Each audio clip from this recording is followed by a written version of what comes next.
안녕하십니까. 예, 집 사주는 오빠의 경매 투자 이야기입니다. 예. 제가 주식 투자를 좀 많이 올리고, 그렇지만 제가 경매 투자를 원래 먼저도 했었거든요. 그래서 최근엔 그리고 그 부동산 쪽으로 계속 이제 투자에 대한 좀 생각들이 좀 많아지고, 왠지 좀 주식 비중 좀 줄이고, 다시 좀 부동산으로 좀, 투자 방향을 좀 가야 되는 게 아닌가, 이런 생각들이 요즘 많이 들거든요. 그래서 그 주식 투자는 꾸준히 하고는 있지만 정말 좋은 회사, 그리고 가치 대비 지금 저평가 받고 있거나 정말 이쪽 산업이 성장이 있고 장기적으로 크게 문제가 없을 만한, 그러니까 그냥 묻어두거나 이렇게 투자해도 크게 문제가 없을 만한 그런 데만 좀 추려가지고 좀 비중을 좀 담아놓고, 나머지는 이제 점점 현금화해서 좀 부동산 투자나 이런 부분들, 하반기에 이제 6월 1일에 이제 세제 개편이 또 있잖아요. 예, 그 이후에 또 달라지는 부동산 시장이 뭐 어떻게 될지는 저도 예상을 못하지만, 그런 거 대비해서 또 경매 투자를 또 대비해야 되는 게 아닌가, 이런 생각이 좀 들어서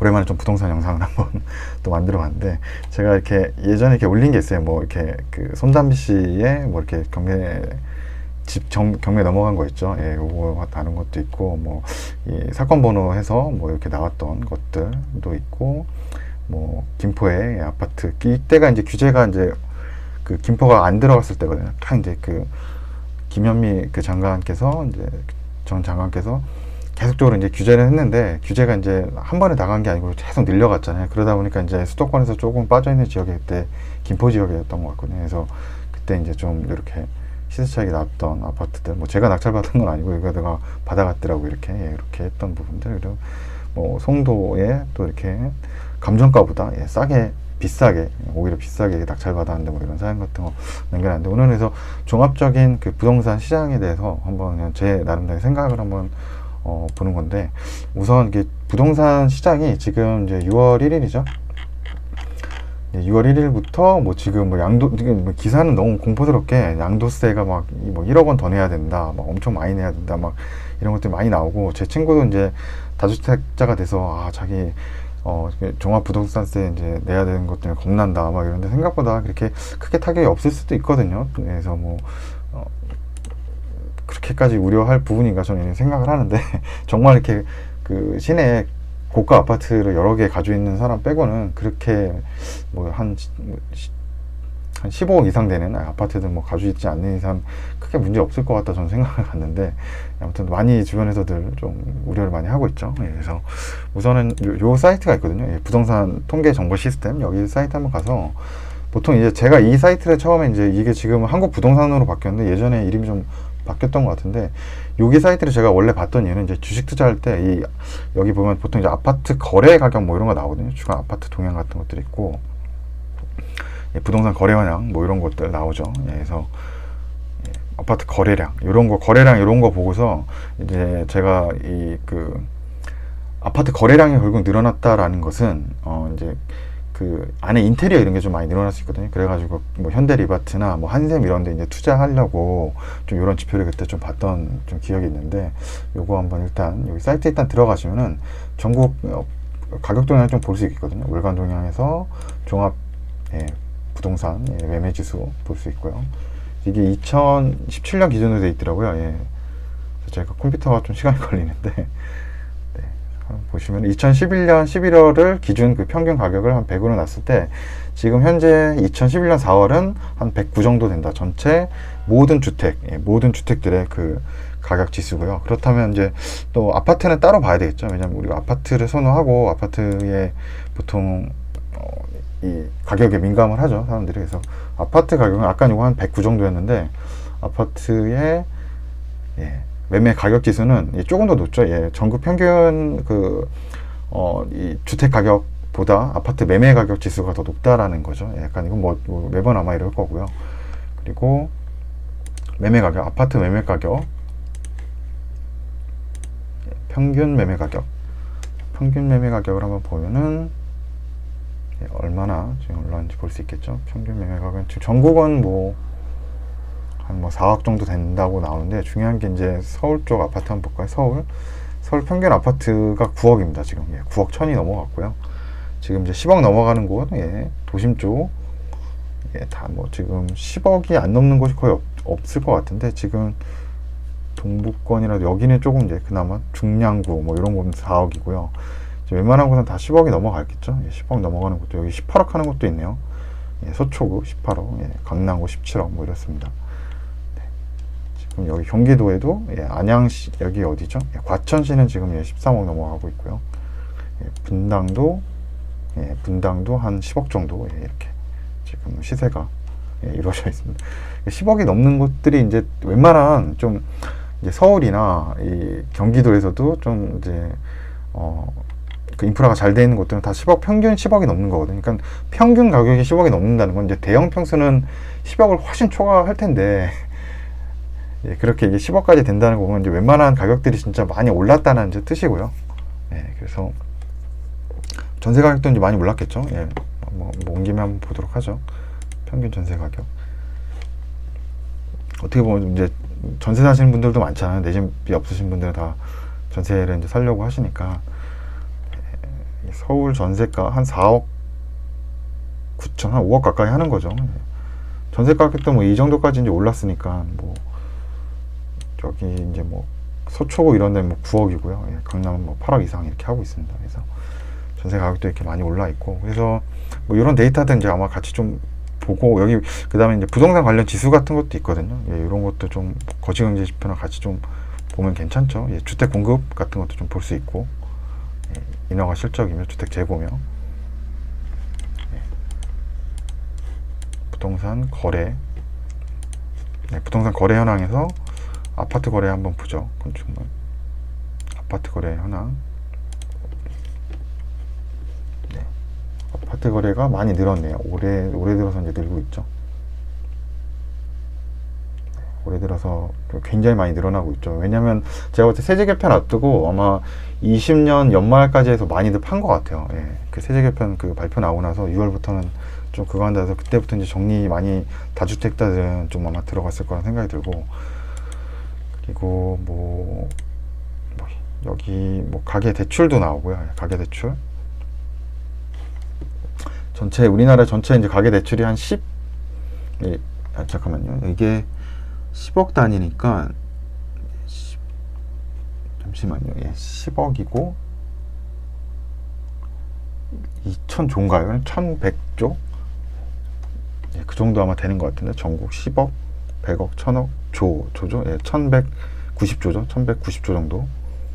이렇게 되는 거고, 그 중에서, 이제 제가 보는 건 그 중에서, 그럼 이제 아파트, 주택담보대출은 얼마 정도 되는지. 주택담보대출이 한 691조 정도 되는 거죠.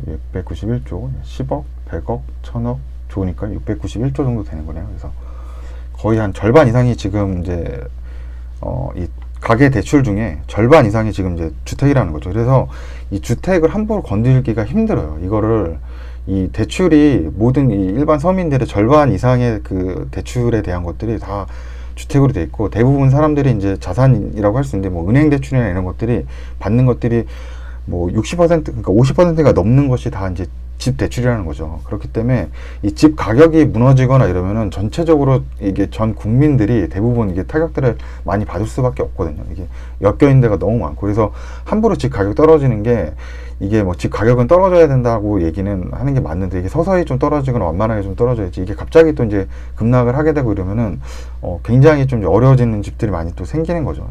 이제 시장에 폭락이 오게 되면, 그리고 뭐 경기에도 굉장히 많이 미치게 되고, 그래서 이게 집 가격은 이제 장기적으로 좀 떨어뜨리고 이래야 되는데, 이게 또 산업적으로 끼치는 영향이 이제 크고, 그 리스크가 좀 크다 보니까 이걸 또 못하고 있고, 이게 이제 어려운 거죠, 정책적으로는. 그래서 뭐 이런 것들을 한번 보실 필요가 있다라고 생각 들고, 또 세제에 관해서 한번 제가 이제 볼 때, 저는 그래서 아마 이 지금 자료 같은 것들이 좀 나오고 있는데, 뭐 이제 지금 이제 사람들이 6월 1일부터 이제 세제 개편이 된다고 하죠. 세제 개편돼서 뭐 종합부동산세 뭐 이런 것들이 이제 늘어난다. 이제 법인은 3%에서 지금 뭐 6%까지 다주택자는 이렇게 늘어나니까 법인 물건들은 뭐 아마 많이들 벌써 나왔을 것 같다는 생각 들고, 개인도 지금 이제 계속 늘어나는 것들이요. 조정 구간인데 세제 구간이 이렇게 늘어난다. 3주택자 이상은 이제 종합부동산 세법이 이제 증가한다는 거죠. 그래서 사람들이 그래서 이것 때문에 이제 막 진짜 돈 버는 것도 없는데 내가 그 주택 때문에 세금을 연말에 내야 되는 거 아니라 뭐 그래서 뭐 예, 그런 것 때문에 좀 팔아야 된다 뭐 이런 생각도 있는 거죠. 예. 그리고 또 뭐 공제율 같은 것도 나오고 있고 또 양도세율도 있거든요. 예, 양도세율도 이제 또 오른다고 예, 또 이제 하니까 이런 것들 또 이제 사람들 민감하게 생각할 수 있는데 저는 그래서 제가 이제 예상해보는 생각 그 시나리오는 지금 6월 이후로는 아마 그 부동산 거래가 아마 거의 없어질 것 같다. 예, 저는 이제 주택 거래량이 정말 줄을 것이라고 이제 예상을 하는 거. 지금 이제 거래량이 좀 많이 늘고 있지만 주택 거래량 자체가 아마 없어질 거고. 네. 그리고 지금 이 특히나 거래량이 없어지면서 이제 서울 쪽이나 이런데 물건들은 결국은 이제 보유를 할 거거든요. 왜냐면 만약에 1000세대 정도의 아파트가 있다라고 하면은 생각보다 그 실거주자가 많아요. 그러니까 그분들은 뭐 정책이 나오거나 뭐 오르거나 집값이 오르거나 떨어지거나 아니면 뭐 세제가 개편이 되거나 말거나 그분들은 1주택자고 그냥 내 집 마련을 하신 분들이 이 전체 그 보유 세대 중에 대부분 더 많거든요. 이 다주택이나 아니면 투자하시는 분들보다. 그러니까 결국은 전체 물량이 나오긴 힘들다는 거죠. 그러니까 뭐 1000세대가 있다고 해서 막 물량들이 쏟아지기는 힘들죠. 이렇게 막 갑자기 팔아야 되는데 급매물들은 어쩔 수 없이 이제 다주택자나 이런 사람들 통해서 좀 나오긴 할 거지만 뭐한 세대 전체가 다 나오고 이렇게 되는 그 막 부동산 패닉이 되기는 쉽지 않다라고도 이제 생각이 들고 그리고 나서 이 사람들이 결국은 세제 개편되고 양도소득세 이제 뭐 중과가 되고 이러니까 물건들 안 내놓고 뭐 증여 요즘에 한다 그러잖아요. 그래서 아마도 서울이나 이런 데는 거래량이 정말 줄어들 거라고 예상이 들고 대신 이 지방 부동산들은 가격이 정말 좀 타격을 받을 것 같아요. 저는 이제 수도권이나 이런 데는 가격이 크게 물건들이 일단 안 나오기 때문에 크게 가격이 내려가진 않을 것 같지만 지방 같은 경우에는 이제 계속적으로 물량들이 조금씩 나오고 아마 팔리지 않을까 이런 생각이 들거든요. 특히나 이제 지역에서 이제 해당이 오히려 안 되는 곳들이 있죠. 예, 그래서 오히려 그런 것들은 거래가 활발하게 돼야 되는데 그런 데는 오히려 물건들을 많이 팔려고 할 것 같아요, 사람들이. 그래서 오히려 이제 그런 아파트 가격들은 더 떨어지겠죠. 예, 그래서 제가 이제 보는 생각은 그래서 부동산 경매를 이제 저는 이제 투자를 해봤으니까 해볼 건데 오히려 지방 같은데 이제 투자를 해보고 싶은 생각이 있고요. 이제 부동산 경매로. 근데 저희 부모님도 얘기하고 주변에서도 항상 얘기하지만.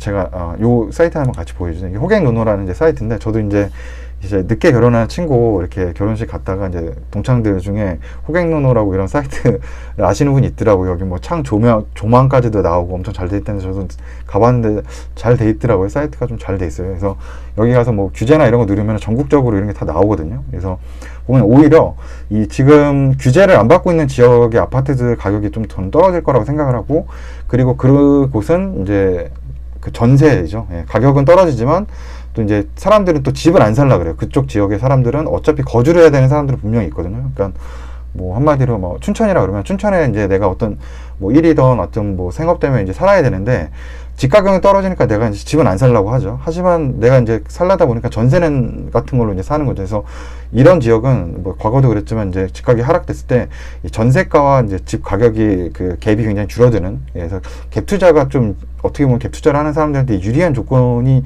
만들어지더라고요. 그래서 그런 거는 뭐 어쩔 수 없는 것 같아요. 그래서 그런 현상들이 아마 발생할 것 같고 저는 그래서 오히려 이렇게 갭 투자식으로 내 돈 원금 투자가 많이 안 들어가는 지역에 그 경매 투자를 하는 것이 어떻게 보면 좀 다가오는 그런 부동산 규제에서 좀 대책이 약간 부동산 투자의 하나의 방법이 되지 않을까라고 이제 생각을 하고 그래서 다른 데는 일단 투자를 뭐 못하죠. 대출도 아마 안 나올 거예요. 대출도 안 나오고 물건들도 아마 제가 봤을 때 많이 없을 겁니다. 그래서 오히려 저는 이렇게 좀 다른 이런 안 돼 있는 지역들 이런 지역들 중에 지방에 투자를 한번 해보는 게 괜찮다라고 생각되고 그래서 제가 한번 춘천을 한번 봤거든요. 춘천을 이렇게 딱 하면은 뭐 태계동 이편한 뭐 이런 아파트 이렇게 나오거든요. 그래서 이렇게 한번 보시면은 여기는 지금 한 5억 정도 되는 5억 6천 정도 되는데 여기가 이쪽 동네에서 제일 좋은가 봐요. 태계동에서. 그래서 제 아파트 가격이 지금 비싼 데고 그리고 경매가 여기서도 경매 같은 거 볼 수가 있거든요. 그래서 호갱노노에서 보니까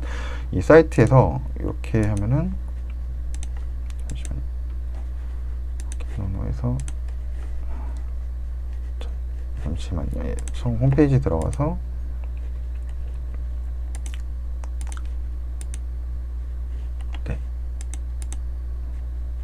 여기죠. 홈페이지 들어가셔서 분양, 재건축, 경매 뭐 이렇게 나오죠. 그럼 경매 한번 눌러보시면은 경매하고 제가 춘천이라고 쳐보겠습니다. 춘천. 춘천.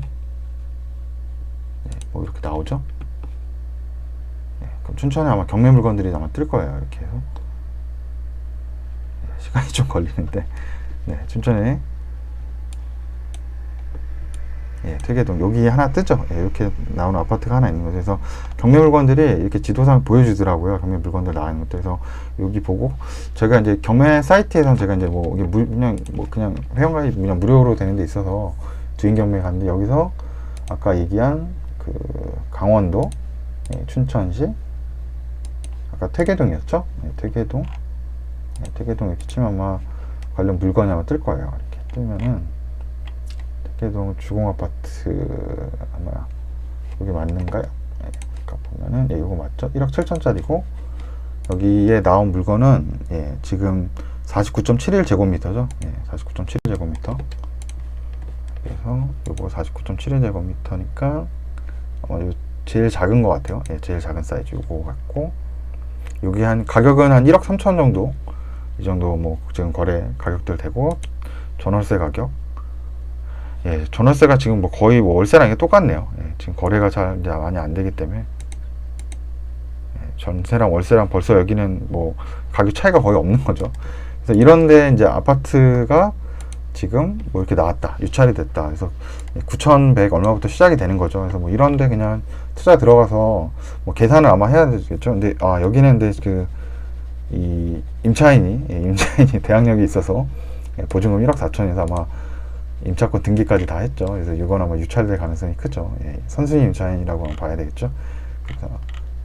그래서 요거는 예, 아마 가면 안 된다. 예, 투자하면 안 된다는 거고 뭐 다른 것도 한번 볼까요?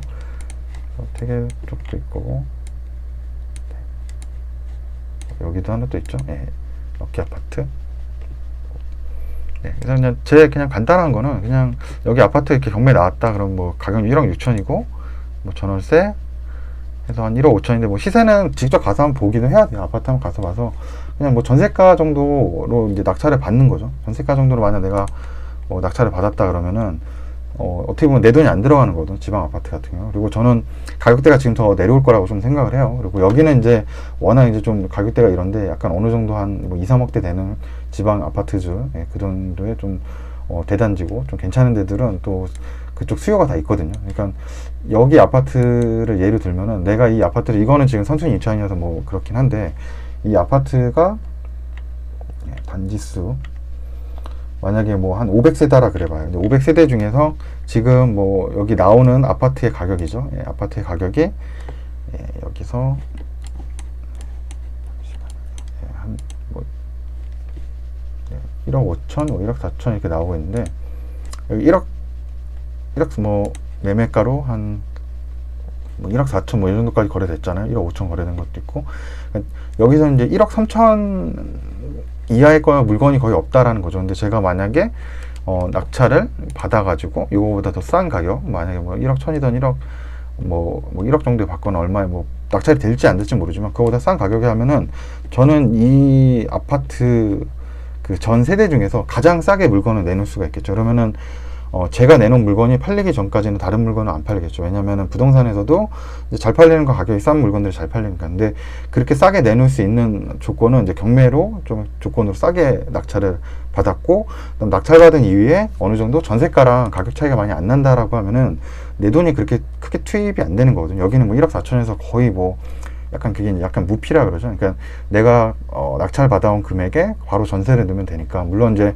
가격이 이런 데 또 뭐 떨어지거나 이런 건 예상을 좀 해야 되겠죠. 그래서 뭐 그런 것까지는 관련해서 지역을 잘 봐야 되는데, 좀 그런 식으로 아마 투자를 할 수 있는, 이게 약간 그냥 어떻게 보면 이제 제 투자 그런 방식이라고 봤는데, 좀 그런 시장이 좀 올 것 같다는 이제 생각이 들고요. 그리고 뭐 아까 여기도 뭐 나왔지만 뭐 그런 게 있어요. 사람들이 뭐 양도소 소득세 때문에 뭐 못 낸다 이렇게 얘기를 하는데, 대부분 이런 데 이제 받아봐도 뭐 한 3천만 원, 뭐 5천만 원 이 정도 사이 이제 그 정도이기 때문에 그 이제 과세 구간이 그렇게 크지가 않아요. 또 양도소득세가 15, 여기 이제 4,600까지 15% 진짜 보통 그냥 이 정도 시세 차익 내고 이제 빨리빨리 판다 그러면 경매를 해서 그렇게 이제 크게 뭐 그 양도세가 나오는 구간은 또 아니고, 뭐 물론 이제 짧게 판다 그러면 또 이제 그런 부분들은 있겠죠. 이제 어차피 뭐 40% 가까이 되고 양도세 중과나 이런 부분들이 있지만, 어차피 뭐 수익 나는 거에서 어차피 파는 거기 때문에, 예, 저는 그냥 수익 난다 그러면 뭐 세금 다 내고 파는 거는 그렇게 문제는 없다고 생각합니다. 그래서 제 생각에 아마 이런 시장이 좀 오지 않을까 좀 생각을 하고 있어요. 그래서 지금 지방 아파트들이 이제 거의 가격이 오히려 조금 더 내려갈 수 있다. 오히려 아까 얘기한 대로 이런 그 규제 지역에서 더 이제 문제가 되는 것들, 예, 이런 지역들은 더 안 팔리겠죠. 예. 왜냐하면 사람들이 다 이제 규제 지역 보면은 다 이제 중요한 데 이런 데만 아마 가지고 있을 테니까. 그래서 오히려 지방 아파트, 예, 이런 데가 좀 경매로서 좀 기회가 오지 않을까 저는 이렇게 생각을 하고 있습니다. 그래서 아까도 얘기했지만 저희 그 이제 주변에서 얘기하는 게 부동산 지방 아파트 이게 위험하다 얘기하잖아요. 근데 그 위험하다는 게 지방 아파트가 가격이 이제 떨어져서 위험하긴 한데, 내가 그 떨어진 가격보다도 더 안전하게 살 수 있다. 뭐 가격을, 그러니까 그 지금 나와 있는 시세보다 훨씬 더 쌀 수 있는 뭐 경매 투자든 뭐 다른 금매물이든 이런 거 잡을 수 있는 능력이 된다 그러면, 예, 위험하지 않은 거죠. 예. 그 문제는 이제 떨어질 수 있는 그런 지역의 제 가격이나 제 가격보다 비싼 가격으로 이제 아파트를 매수한 분이 이제 위험한 거고, 예, 가격이 또 싸게 살 수 있다라고 하는 분한테는 또 어떻게 보면 이제 기회가 될 수 있다라고 이제 생각을 하는 거죠. 그래서 지금 약간 드는 생각은 약간 경매 쪽으로 계속 뭔가 좀 신호가 올 수도 있을 것 같다는 생각이 들어서, 좀 주식 투자 비중을 좀 조절을 좀 해야 되는 시기가 아닐까. 예. 그다음 이제 금리도 좀 오르고, 이제 인플레이션 영향이 뭐 언제 올지 모르지만 좀 올 수는 있을 것 같아서, 예, 그렇게 굳이 이렇게 좀 뭐 무리하고 싶지 않다는, 예, 주식 투자하면서 그런 생각이 좀 들었습니다. 예, 그래서 오늘 좀 뜬금없이 좀 이렇게 영상을 만들긴 했는데, 그냥